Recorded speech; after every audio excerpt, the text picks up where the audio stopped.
اب ذرا اندازہ لگائیے کہ مرزا قادیانی نے اسلام کی شکل کو مسخ کرنے کی کیسے کوشش کی۔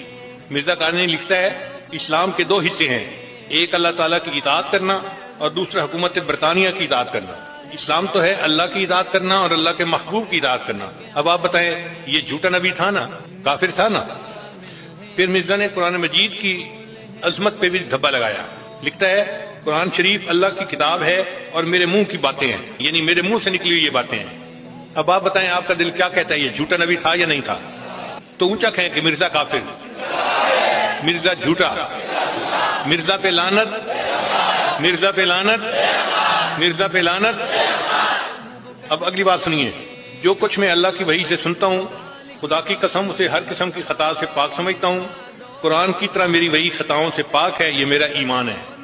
مرزا قادیانی لکھتا ہے لوگ معمولی اور نفلی طور پر حج کرنے کو بھی جاتے ہیں، مگر اس جگہ یعنی قادیان میں آنا نفلی حج کرنے سے زیادہ ثواب رکھتا ہے اور غافل رہنے میں نقصان اور خطرہ ہے، کیونکہ سلسلہ آسمانی ہے اور حکم ربانی ہے۔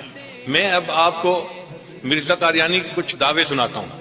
ایک دعویٰ اس نے یہ کیا کہ میں سور مار ہوں، دوسرا دعویٰ میں امین الملک جے سنگھ بہادر ہوں، تیسرا دعویٰ میں کرشن ہوں، چوتھا دعویٰ میں آریوں کا بادشاہ ہوں، پانچواں دعویٰ میں گورنمنٹ برطانیہ کا تعویل ہوں، چھٹا دعویٰ میں خاتم الاولیاء ہوں۔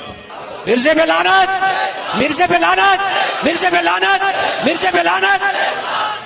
پھر ساتواں دعویٰ میں مجدد مہدی اور مسیح ہوں، آٹھواں دعویٰ میں حجر اسود ہوں، پھر نواں دعویٰ میں بیت اللہ ہوں، پھر 10واں دعویٰ میں قرآن مجید ہوں، پھر 16واں دعویٰ میں رسول بھی ہوں اور نبی بھی ہوں، پھر 17واں دعویٰ میں تمام انبیاء کا مجموعہ ہوں، پھر 18واں دعویٰ میں رحمت للعالمین ہوں۔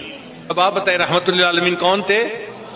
ہمارے آقا تھے، حضرت محمد مصطفیٰ احمد مجتبیٰ صلی اللہ علیہ وسلم تھے۔